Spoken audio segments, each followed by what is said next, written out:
Hello everyone, I welcome you at the platform of Mandarin Academy and let's discuss today's important news editorial topics from the Hindu newspaper and the Indian Express. इसके अंदर जो भी हमारे exam से related important topics है उसका हम in depth analysis करने का प्रयास करेंगे और कुछ न्यूज़ जो इन ट्रांजिशन है उसकी हम एक इन्फॉर्मेशन जानने का प्रयास करेंगे। और जब भी हमें समय मिलेगा जिन चीज़ों को आवश्यक है उनकी हम हिस्ट्री और उसका हिस्टोरिकल बैकग्राउंड के साथ एनालिसिस करेंगे। तो आगे बढ़ते हैं हम। जो सबसे इंपॉर्टेंट और आज की पहली खबर थी वो क्लाइमेट चेंज को लेके थी। यहाँ पे न्यूज़ क्या थी? न्यूज़ ये कहती है कि एक रिसेंटली स्टडी कंडक्ट करवाई गई और उस स्टडी के अंदर ये बताया गया कि जो क्लाइमेट चेंज के असर हैं वो महिलाओं पर और बच्चों पर किस प्रकार से पड़ते हैं। और उन्होंने ये दिखाया कि क्लाइमेट चेंज से जो इफ़ेक्ट पड़ रहे हैं, और ये जो स्टडी की गई थी ये हमारी वुमेन और चाइल्ड डेवलपमेंट जो मिनिस्ट्री है उसके द्वारा करवाई गई। Ministry of women and child development, इस मिनिस्ट्री के द्वारा ये स्टडी कराई गई और इसके अंदर इंडिया के डिफरेंट स्टेट्स में किस प्रकार का असर क्लाइमेट चेंज के कारण महिलाओं और बच्चों के ऊपर हो सकता है। तो मोस्टली जो वल्नरेबल सेक्शंस के अंदर महिलाओं को और बच्चों को हम काउंट करते हैं उसको लेकर के ये न्यूज़ एडिटोरियल या टॉपिक था। अब आप ये समझिए कि क्या कहना चाहता है। क्लाइमेट चेंज के असर के अंदर, क्लाइमेट चेंज हम उसके बारे में यहाँ डिस्कस करेंगे, लेकिन पहले इसको देखते हैं। क्लाइमेट चेंज के जो असर के बारे में बात है तो उसमें ये कह रहा है कि क्लाइमेट चेंज का जब इफेक्ट पड़ता है उससे क्या संभावना है। उसमें बच्चों को लेकर के कहा गया, जो स्टंटिंग की समस्या होती है जिसके अंदर बच्चे की स्टंटिंग और वेस्टिंग, जिसमें बच्चे की एज के अनुसार उसकी हाइट और एज के अनुसार उसका वेट नहीं होता है, तो बच्चे का स्टंटिंग और वेस्टिंग ये बच्चों में बढ़ने की एक संभावना बताई। दूसरा, बच्चे अंडरवेट हो सकते हैं और ये असर देखने को भी मिला है। और ऐसा क्यों देखने को मिला? तो उन्होंने ये कहा कि होता क्या है, आप जानते हैं कि क्लाइमेट चेंज से क्या होता है। क्लाइमेट चेंज से हमें अनप्रेसिडेंटेड फ्लड्स देखने को मिलती है जिसकी आशंका नहीं होती, ऐसी जगहों में बाढ़ें आती है। फिर आपको पता है साइक्लोन्स देखने को मिल रहे हैं जो बिना समय अवधि के आ रहे हैं। फिर हमको सूखा देखने को मिल रहा है, ड्राउट्स देखने को मिल रहा है। तो ये जो चीज़ें हैं ना, इससे असर किसके पड़ता है? जो सबसे गरीब तबका होता है, जो लोग या तो बिलो पॉवर्टी लाइन रह रहे हैं और जिनके आजीविका के सीमित साधन हैं, तो उन परिवारों में ये देखने को मिला है कि महिलाओं और बच्चों पर ये अलग तरीके से इफेक्ट डालता है। अब क्या असर डालता है वो देखिए। तो इन्होंने कहा, एक जैसे मैंने बच्चों के बारे में बताया, और महिलाओं पे कहा कि इस कारण से उनके अंदर जो डोमेस्टिक वायलेंस है, जो घरेलू हिंसा होती है, उसके अंदर भी बढ़ोतरी की रिस्क और संभावनाएं हैं। तो ये उन्होंने अलग अलग डिस्ट्रिक्ट के आधार पे ये उन्होंने सर्वे किया और ये जो सर्वे किया गया जहाँ जहाँ इंसिडेंट हुए उसके आधार पे किया गया। तो ये एक इम्पॉर्टेंट न्यूज़ थी। अब यहाँ पे क्लाइमेट चेंज के बारे में हमको टॉपिक मिला है, तो क्लाइमेट चेंज के से रिलेटेड एक इम्पॉर्टेंट अगर न्यूज़ आपको फॉलो करनी है तो आपको पता होना चाहिए कि रिसेंटली आप जानते हैं कि क्लाइमेट चेंज से रिलेटेड जो सबसे इम्पॉर्टेंट, इसके लिए जो कौन सी संस्था है, क्या करवाती है, चलो हम इसका हिस्टोरिकल बैकग्राउंड देख लेते हैं। सबसे पहले ये देखिए, 1972 के अंदर हमारा एक अर्थ समिट हुआ था और इसको वापस 1992 के अंदर रियो के अंदर दोबारा करवाया गया। रियो डी जेनेरियो जो कि ब्राज़ील का एक शहर है, 1992 के अंदर ये अर्थ समिट हुआ था और इसको हम अर्थ समिट भी कहते हैं, इसको हम रियो समिट भी कहते हैं और इसको 1992 समिट भी कहते हैं। तो ये 3-4 नाम से प्रख्यात है। क्यों प्रख्यात है? इस दिन हमने कई कन्वेंशंस बनाए थे, जिसमें एक है United nation framework convention on climate change, UNFCC। इसके अलावा कम्बाट टू डेजर्टिफिकेशन, ये हमने बचाया। इसके अलावा कन्वेंशन ऑन बायोलॉजिकल डाइवर्सिटी। तो ये 3-4 इंपॉर्टेंट कन्वेंशन है 1992 के, जो रियो डी जेनेरियो में हमारा अर्थ समिट हुआ था। क्लाइमेट चेंज की समस्याओं से जो लड़ने के लिए विश्व का प्रयास था, उसके अंदर हमको देखने को मिला। और इन्हीं प्रयासों में जो हमने देखा कि UNFCC, United nation framework convention on climate change, ये जो सबसे फेमस कन्वेंशन है, इसकी हर साल मीटिंग होती है जिसको हम कॉप कहते हैं, कॉन्फ्रेंस ऑफ पार्टीज। इस कॉप के अंदर विश्व के देश मिलकर के कुछ इंपॉर्टेंट निर्णय लेते हैं। तो जो इसका कॉप नंबर 3 था वो कहाँ हुआ था? क्योटो में। क्योटो कहाँ है? जापान के अंदर।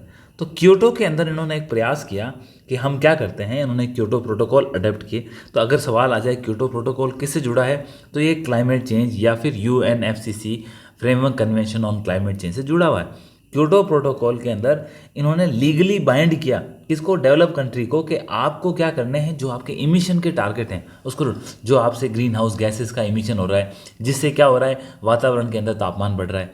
तो वातावरण के तापमान बढ़ने से क्या हो रहा है, उसकी वजह से जो हमारे ग्लोबल वार्मिंग की समस्या देखने को मिली है, जिस कारण से हमको क्लाइमेट चेंज का असर दिख रहा है। तो ये कुछ बातें कोप 3 के अंदर हुई। इसके बाद जो इम्पोर्टेंट कोप हुआ, इसका एक कोप इंडिया में भी हो रखा है जो कोप 8 है, परंतु सबसे इम्पोर्टेंट जो इसका कोप की बात करते हैं वो आपका पेरिस के अंदर हुआ था, जो कौन सा था? कोप 21। कहाँ हुआ ये? पेरिस में। और ये कब हुआ? साल 2015 में। इस कोप के अंदर काफ़ी डेलिब्रेट डिस्कशन हुए और इसको पेरिस एग्रीमेंट के नाम से भी जानता है, क्योंकि पेरिस में ये साइन हुआ था।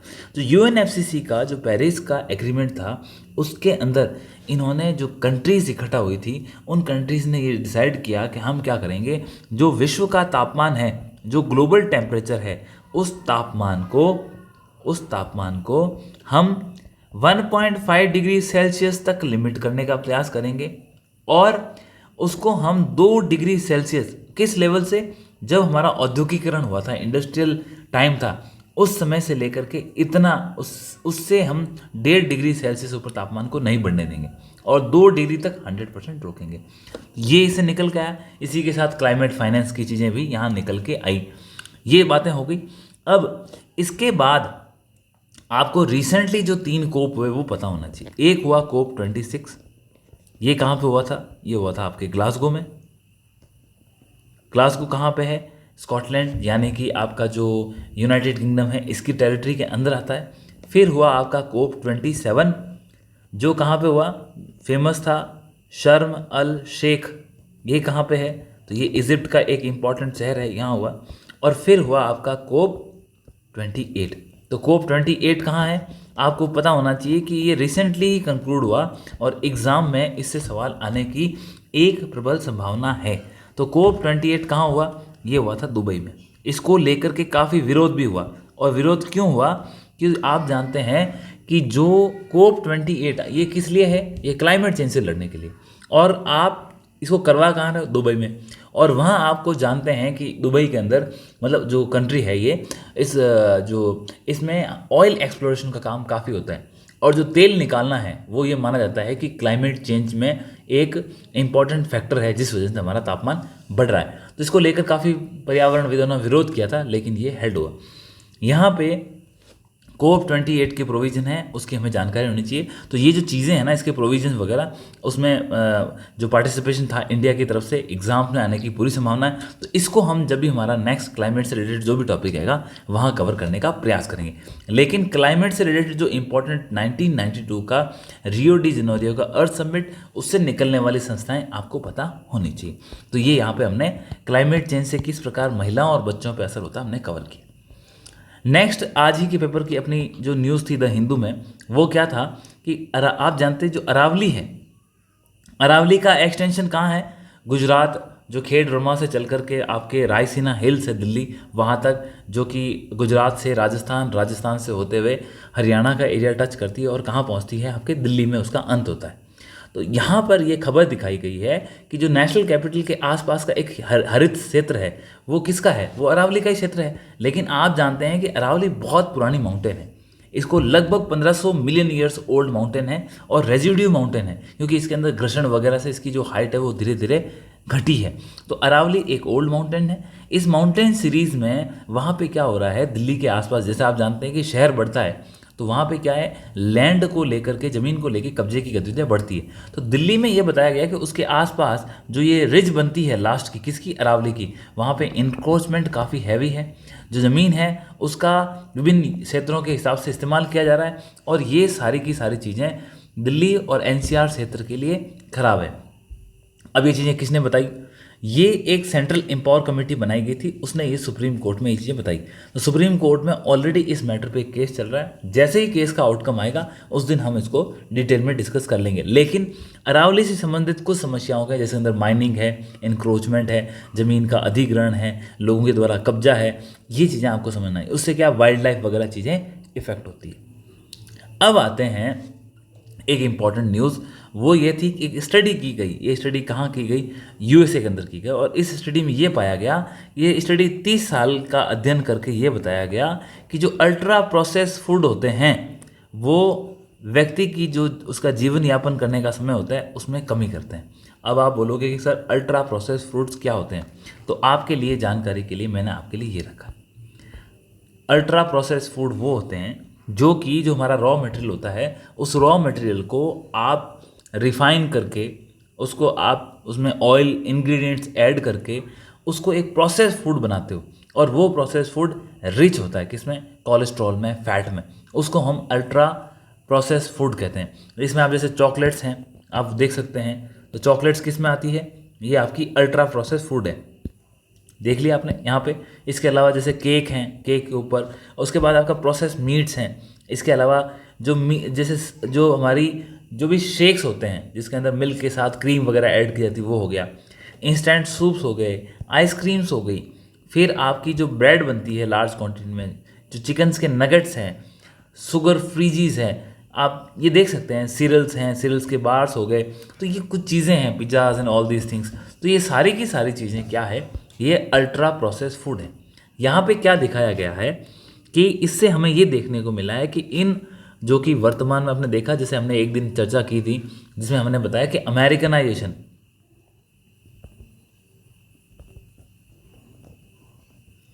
जो एक वेस्टर्नाइजेशन से अमेरिकनाइजेशन का कल्चर हुआ है, और वहाँ से जो हमारा ये फास्ट फूड का कल्चर आया है, उसको हमें संभाल के बच्चों में इंग्रेडिएंट करने की आवश्यकता है। क्यों? हो क्या रहा है, इस अल्ट्रा प्रोसेस फूड से आपके अंदर ओबेसिटी, मोटापे की समस्याएं आ रही है। इसके साथ ही आपके जो हार्ट अटैक की जो समस्याएं हैं वो इसी के कारण बढ़ रही है, क्योंकि आपकी आर्टरीज वगैरह ब्लॉक हो जाती है। इसके साथ डायबिटीज़, जो कि एक गंभीर समस्या बन चुकी है भारत के अंदर, उसके एग्जाम्पल देखने को लगे हैं। कैंसर की शिकायत आ रही हैं। तो ये सारी की सारी चीज़ें क्या कर रही है, व्यक्ति का जो जीवन स्तर है, जो एक आम जीवन का लाइफ बोलते हैं कि 70 ईयर्स होता है, तो उसमें एक गिरावट दर्ज की गई। जो अल्ट्रा प्रोसेस फूड का सेवन ज़्यादा करते हैं, या जो सेवन जो एक न्यूनतम मात्रा उससे अधिक करते हैं, तो उनके अंदर ये चीज़ें देखने को मिली है। और आप जानते हैं कि धीरे धीरे आज वर्तमान समय में वर्कआउट है, फिजिकल एक्टिविटी कम हो गई, तो यहाँ पर अल्ट्रा प्रोसेस फूड ज़्यादा नुकसानदायक है। तो ये चीज़ें एक जनरल अवेयरनेस के लिए भी ज़रूरी है, और अल्ट्रा प्रोसेस फूड क्या होते हैं ये आपको एक मिथ है वो भी दूर होना चाहिए। जो भी मीट के प्रोडक्ट्स हैं जिसके अंदर क्या किया जाता है, उसके अंदर स्पेसिफिक आइटम्स ऐड करके, क्रीम ऐड करके जो भी बनाए जाते हैं, वो सारी चीज़ें आपको काफ़ी नेगेटिवली आपकी बॉडी और आपके जो सिस्टम है उसको इफ़ेक्ट करती है। इसके अलावा जो आर्टिफिशियल स्वीटनर वगैरह होते हैं वो भी इन चीज़ों को इफ़ेक्ट करते हैं। आगे बढ़ते हैं। वैसे कल परसों हमने एक न्यूज़ कवर की थी जिसके अंदर हमने बात की थी H5N1। तो यहाँ पे जो हमने बोला था कि H5N1 जो ये इन्फ्लुएंजा वायरस है, इस वायरस के कारण, इससे पहले हमने ये किस में देखा था, हमने ये चिकन्स, मुर्गियों में देखा था, पिग्स में भी देखने को मिला था। लेकिन वर्तमान में इसका कहाँ दिखा हमको, गाय और भैंसों के अंदर भी ये जो H5N1 इन्फ्लुएंजा वायरस है इसकी उपस्थिति देखी गई है। अब हो क्या रहा है, गाय और भैंसें ये एक इम्पॉर्टेंट सेक्टर है। कौन सा? पशुपालन का जो क्षेत्र होता है वो मानव जीवन और अर्थव्यवस्था, उन दोनों के लिए ही इम्पॉर्टेंट है, चाहे वो इंडिया हो, अमेरिका हो, चाहे विश्व का कोई भी क्षेत्र हो। तो अब यहाँ पर यदि गाय और भैंसों के अंदर H5N1 की शिकायत आती है तो WHO ने वार्निंग दी कि तो हो सकता है ये कि नेक्स्ट लेवल की कोई एक बहुत बड़ी एंडेमिक या एपिडेमिक बन सकती है। तो समस्या क्या है, आपको ये समझना होगा कि यदि गायों और भैंसों में ये समस्या बढ़ी तो इन वायरस को कंट्रोल करने का सरकार के पास एक ही तरीका होता है कि जो भी उस वक्त प्रजातियां मौजूद है चिकन्स की, पिग की, तो उनको वो ख़त्म कर देते हैं ताकि ये स्प्रेड ना हो। अब गाय और भैंसों को आप इस प्रकार से क्रूसीफाई नहीं कर सकते क्योंकि ये मानव जीवन से जुड़ा हुआ है और एक इम्पॉर्टेंट फैक्टर है। अब फिर यदि उनसे ह्यूमन टू इन एनिमल से अगर ह्यूमन ट्रांसमिशन हो गया तो ये एक इम्पॉर्टेंट गंभीर समस्या बन सकती है। तो आपको इस H5N1 इन्फ्लुएंजा वायरस के बारे में पता होना चाहिए। रीज़न क्या है, हमने ये देखा है कि WHO ने वार्निंग भी दी है और गायों के अंदर ये चीज़ें USA के अंदर नोट भी की गई है। यहाँ पे हमारे जो द हिंदू के अंदर जो हमारा इंडिया का फार्मा सेक्टर है उसको लेकर के कुछ आंकड़े दिए गए थे और इन आंकड़ों के अलावा ये भी बताया गया कि हिंदुस्तान अपने फार्मा सेक्टर को किस प्रकार ग्रोथ करके हम इसका पोटेंशियल इस्तेमाल करके इकोनॉमी को बूस्ट कर सकते हैं। तो आपको हमारे फार्मा सेक्टर्स की कुछ इंपॉर्टेंट चीज़ें पता होनी चाहिए। सबसे पहले हमारा फार्मा सेक्टर का जो रेगुलेटर है वो कौन है, यानी कि इसकी जो नियम, और जैसे स्टॉक मार्केट का रेगुलेटर सेबी है उसी प्रकार से जो फार्मा सेक्टर है उसका रेगुलेटर कौन है, उसका सेक्टर है आपका central drug standard control organisation, central drug standard control organisation CDS को। तो ये तो रेगुलेटर है। अब इस रेगुलेटर के साथ आपको ये भी ध्यान रखना होगा कि हो क्या रहा है। पहले रिसेंटली हमारा जो रेगुलेटर है CDS को है, उसने एक निर्णय लिया है जिसके तहत पहले पावर्स होती थी किसके पास, स्टेट गवर्नमेंट के पास भी। और स्टेट गवर्नमेंट क्या करती थी, जो भी आपकी फार्मा सेक्टर की कंपनी है उसको कोई भी दवाई बनाने के लिए वो नो ऑब्जेक्शन सर्टिफिकेट देती थी, जिसके बाद वो जो फार्मा कंपनी है वो कंपनी आपके किसी स्टेट के अंदर अपनी मैन्युफैक्चरिंग यूनिट लगा करके वहाँ पर उसका प्रोडक्शन कर सकती थी, उत्पादन कर सकती थी। अब हुआ क्या, अब ये जो पावर थी स्टेट गवर्नमेंट के पास, वो स्टेट गवर्नमेंट से पावर किसने छीन ली, जो हमारा फार्मा सेक्टर का रेगुलेटर है उसने छीन ली। और उसका क्या कहना है, अब उसका कहना है कि अब यदि किसी को फार्मा सेक्टर की कोई भी इंडस्ट्री लगानी है तो उसको परमिशन किसके लेनी पड़ेगी, उसको डायरेक्टली CDS को से लेनी पड़ेगी, यानी कि स्टेट गवर्नमेंट के पास जो पावर थी वो छीन ली। अब आप यदि इसको फेडरलिज्म के कंसेप्ट से देखेंगे तो वो यहाँ वर्क नहीं करेगा। यहाँ उसका रीज़न क्या है, इंडिया का फार्मा सेक्टर बहुत इंपॉर्टेंट सेक्टर है। कैसे इंपॉर्टेंट है, नंबर एक बात, यदि आप देखें इंडिया की जो पोजीशन है अगर वर्ल्ड के अंदर, वो यदि आप वॉल्यूम के हिसाब से देखो कि दुनिया में जितनी दवाइयाँ बनती है और उन दवाइयों का एक्सपोर्ट होता है, तो भारत लगभग 200 देशों को अपने यहाँ से जो मेडिसिन्स है, वैक्सीन्स है, वो क्या करता है, एक्सपोर्ट करता है। और ये जो मेडिसिन और ये हमारे ड्रग्स हैं वो लगभग आप ये देखो कि वर्ल्ड के अंदर भारत की कौन सी पोजीशन बनती है, 3rd पोजीशन बनती है। ये किस क्षेत्र में है, ये मैंने आपको बताया वॉल्यूम, यानी कि कितनी मात्रा के अंदर हम दवाइयों की संख्याओं के अंदर हम विश्व के दूसरे देशों को इसका निर्यात करते हैं। ठीक है, इसके अलावा जो वैक्सीन लगाने का काम है और वैक्सीन मैन्युफैक्चर करने का काम है उसके अंदर भारत का एक अहम रोल है। कैसे, मैं आपको बताऊं, आपने DPT का नाम सुना होगा, डिप्थीरिया, पेट्रिसिस और टेटनस। तो ये जो टीका है वो हम दुनिया को एक्सपोर्ट करते हैं। इसके अलावा आपने सुना होगा बच्चों को BCG का टीका लगता है जिसके अंदर बैसिलियस, उसके अलावा आपका कैलामेटा और गुल्डेजिन, जो BCG का टीका लगता है ये भी भारत में लार्ज स्केल पे इसका निर्माण होता है और हम इसको एक्सपोर्ट करते हैं। बाकी TB के लिए जो दवाइयाँ हैं वो काफ़ी फेमस है। अब यदि WHO को विश्व के अंदर कहीं वैक्सीन लगवाने की ज़रूरत है तो वो वैक्सीन की 70% की पूर्ति कौन करता है, इंडिया का फार्मा सेक्टर करता है। और रिसेंटली आपने देखा कि जैसे हमने एडिटोरियल भी पिक किया था जिसके अंदर जो एस्ट्राजेनेका कंपनी है जिसने सीरम इंस्टीट्यूट ऑफ इंडिया के साथ मिलकर और ऑक्सफोर्ड यूनिवर्सिटी के साथ मिलकर के भारत के अंदर कोविशील्ड का मैन्युफैक्चर किया था, उसके ऊपर काफ़ी ये लगे हैं कि उससे ब्लड की क्लॉटिंग हो रही है। और तो ये जो चीज़ें हैं वो हमारी वैक्सीन मैन्युफैक्चरिंग पे भी एक असर डाल रही है। तो ये सरकार एक प्रयास कर रही है कि हमारे फार्मा सेक्टर को इन चैलेंजेस से बचाया जाए। और हमारे फार्मा सेक्टर में 2-3 समस्याएं भी हैं। क्या समस्याएं, नंबर एक बात, इंटेलेक्चुअल प्रॉपर्टी राइट उसको हम सेव नहीं कर पाते। नंबर दूसरी, जो हमारी रिसर्च एंड डेवलपमेंट है उसमें पैसा कम खर्च होता है या फिर बहुत लिमिटेड है, तो इसलिए हमारा जो R&D है वो इतना डेवलप नहीं है, इसी कारण से हमारा इंटेलेक्चुअल प्रॉपर्टी राइट पे अधिकार नहीं है। अब भारत की महारत किस में है, वो है जेनरिक दवाइयों में। और जेनरिक दवाइयाँ आप जानते हैं कि एक समय सीमा होती है, 10 साल के बाद जब किसी कंपनी को किसी दवाई का पेटेंट मिला हुआ है तो 10 साल की समय अवधि के बाद आप उसकी जेनरिक दवा बना सकते हैं। और जेनरिक दवा का मास्टर कौन है, इंडिया, या फिर इंडिया का फार्मास्यूटिकल सेक्टर। तो अब आने वाले समय में बहुत सारी ऐसी दवाएं हैं इंपॉर्टेंट जिनका पेटेंट का समय ख़त्म हो रहा है, तो भारत उनका फ़ायदा उठा करके इनकी मैन्युफैक्चरिंग करके विश्व के बहुत सारे देशों को एक्सपोर्ट कर सकता है। आप समझ गए। ये एडिटोरियल इन चीज़ों को ही कहता है, और इस एडिटोरियल में ये भी बताया गया है कि इंडिया का एक एम है कि हमें लगभग 450 बिलियन डॉलर का साल 2047 तक हमें हमारा जो फार्मा सेक्टर का मार्केट है उसको यहाँ तक लेके जाना है। तो एक बहुत ही एम्बिशियस टारगेट है।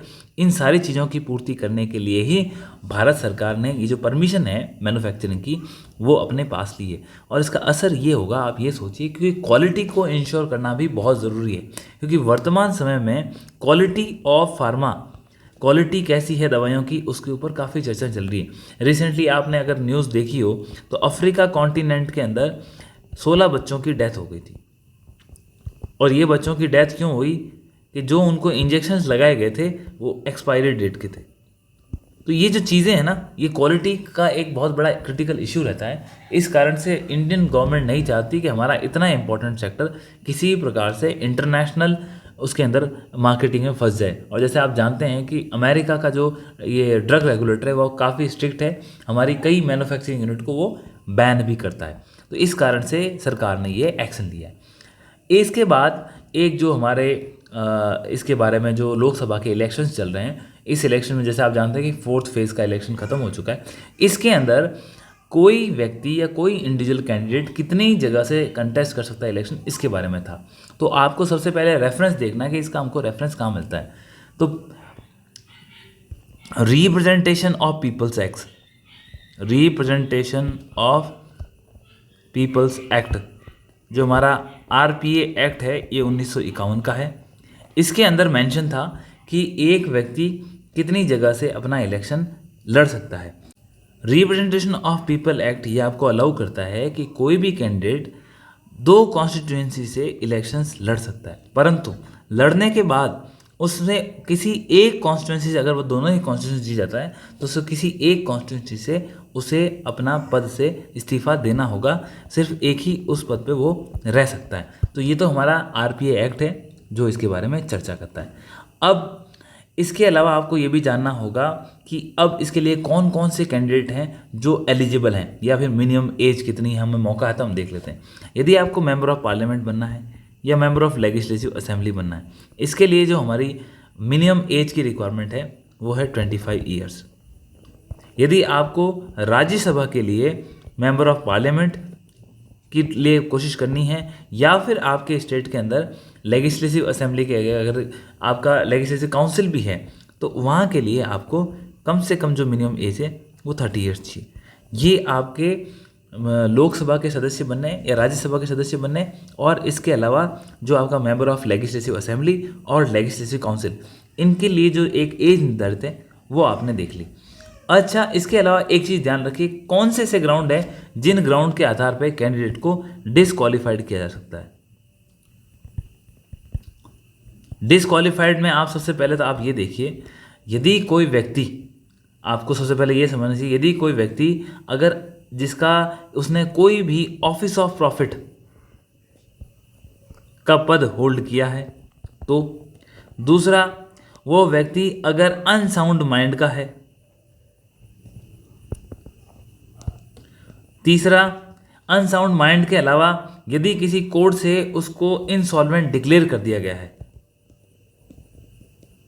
और लास्ट में भी देखा गया जिस प्रकार से सूरत के अंदर हमारे जो राहुल गांधी जी हैं उनको वहाँ पे जो कोर्ट थी उस कोर्ट ने उनको बैन कर दिया था कि आप मेंबर ऑफ पार्लियामेंट नहीं रहेंगे। उसका रीज़न ये था कि उनको 2 साल की सज़ा सुनाई गई थी। तो ये 2 साल से यदि ज़्यादा आपको किसी केस में सज़ा मिल जाती है कोर्ट की तरफ से, तो फिर आप अपनी जो सदस्यता है वो खो देते हैं। तो ये इंपॉर्टेंट वर्तमान में 4 ग्राउंड्स हैं जिसके अंदर कोई भी मेंबर ऑफ पार्लियामेंट या मेंबर ऑफ लेजिस्लेटिव असेंबली अपनी सदस्यता खो देता है। ये इंपॉर्टेंट जो आज के न्यूज़ एडिटोरियल टॉपिक्स थे हमने पिक किए। कल एक प्रश्न हमने डाला था जो हमारा इसका मेंस के लेकर के, उसमें ये था कि इजराइल और फ़लस्तीन का जो युद्ध है भारत के आर्थिक और सामरिक हितों को किस प्रकार प्रभावित करता है। तो हमें यहाँ पे कंटूर्स डिस्कस कर लेते हैं ताकि आपको आइडिया लग जाए कि हम क्या बात कर रहे हैं। तो यहाँ देखिए कौन से भारत के हित, एक आर्थिक, और एक सामरिक। सामरिक से तात्पर्य है स्ट्रेटजिक। यदि आप स्ट्रेटजी की बात करें तो आपको समझना होगा, आप जानते हैं कि इंडिया के रिलेशन किससे अच्छे हैं? मिडिल ईस्ट कंट्रीज से। और मिडिल ईस्ट कंट्रीज़ कौन सी है? जिसे हम जनरली अरब कंट्रीज़ कहते हैं। और ये कौन सी कंट्री है? Muslim dominated. और इनका संघर्ष किससे चल रहा है? इज़राइल से। और इज़राइल कौन है? जूइस। ये जो कन्फ्लिक्ट है, ये कन्फ्लिक्ट भारत के लिए स्ट्रेटेजिकली इसलिए ख़राब है क्योंकि हमारे रिश्ते इज़राइल और अरब इन दोनों से ही अच्छे हैं। हमारे रिश्ते इज़राइल और अरब इन दोनों से ही अच्छे हैं। तो आपको जो बैलेंसिंग एक्ट है, जो हमको एक बैलेंस करना पड़ता है, वो करने में मुश्किल आएगी। ठीक है, एक बात हो गई। दूसरी बात, हमने अभी रिसेंटली IMEC कॉरिडोर लॉन्च किया था। India, middle east, Europe economic corridor जो हमने ये लॉन्च किया था G20 की साइडलाइंस में। इस कॉरिडोर के अंदर आप जानते हैं इस कॉरिडोर का पार्टिसिपेशन कौन है? इज़राइल भी है। इसका जो हाइफा पोर्ट है वो हम यूज़ करेंगे, और मिडल ईस्ट से होकर के भी ये चीज़ आती है।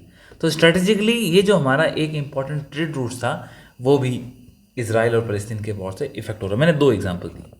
अब आर्थिक की बात करें, एग्रीकल्चर के सेक्टर में, ड्रोन टेक्नोलॉजी के सेक्टर में, डिफेंस इक्विपमेंट के सेक्टर में हम इज़राइल से इंपोर्ट भी करते हैं और हमारे रिलेशन काफ़ी अच्छे हैं। अब वहीं आप दूसरी तरफ अरब से आ जाओ। ऑयल की रिक्वायरमेंट के लिए हमारे जो बाहर जाके लोग जो काम करते हैं और वहाँ से जो हमको रेमिटेंसेस मिलते हैं, इसके अलावा जो हमारा वहाँ से FDI है, फॉरेन डायरेक्ट इन्वेस्टमेंट आता है, ये अरब कंट्री से हमारे पास आता है। तो आप देखिए दोनों से ही हमारे इकोनॉमिक रिलेशन भी इम्पैक्ट हो रहे हैं। आप समझ रहे हैं? तो इसलिए ये स्ट्रेटजिकली और इकोनॉमिकली इजराइल और फ़लस्तीन का युद्ध है भारत को प्रभावित कर रहा है। इसी को बैलेंस करने की आवश्यकता है। तो आई होप ये टॉपिक आपको क्लियर हो गया होगा। ये हमने एग्जाम्स का क्वेश्चन डिस्कस कर लिया है। बाकी जो टेलीग्राम चैनल पे हम डेली क्वेश्चंस डाल रहे हैं उसको हम कल से इसमें फॉलो करेंगे, हम डिस्कस के अंदर देखेंगे। I hope that's enough for today. Thank you so much. We will meet again.